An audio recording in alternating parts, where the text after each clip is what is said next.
আপনারা জানেন যে দেশনেত্রী বেগম খালেদা জিয়া গত 8ই জানুয়ারি থেকে লন্ডনে এখানকার চিকিৎসকদের অধীন লন্ডন ক্লিনিকের চিকিৎসকদের তত্ত্বাবধানে চিকিৎসাধীন আছেন। এই মুহূর্তে উনি ওনার জ্যেষ্ঠ সন্তান বিএনপি ভারপ্রাপ্ত চেয়ারম্যান জনাব তারেক রহমানের সাহেবের বাসায় ওনাদের তত্ত্বাবধানে অর্থাৎ professor Patrick Kennedy, doctor Jennifer cross এবং সেই সাথে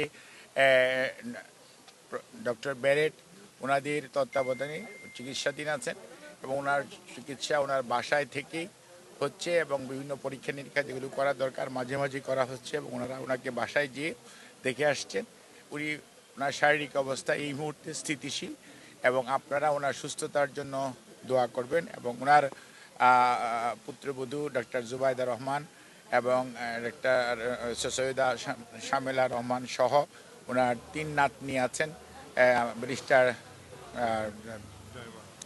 জাইমা এবং জাফিয়া এবং জাহিয়া রহমান।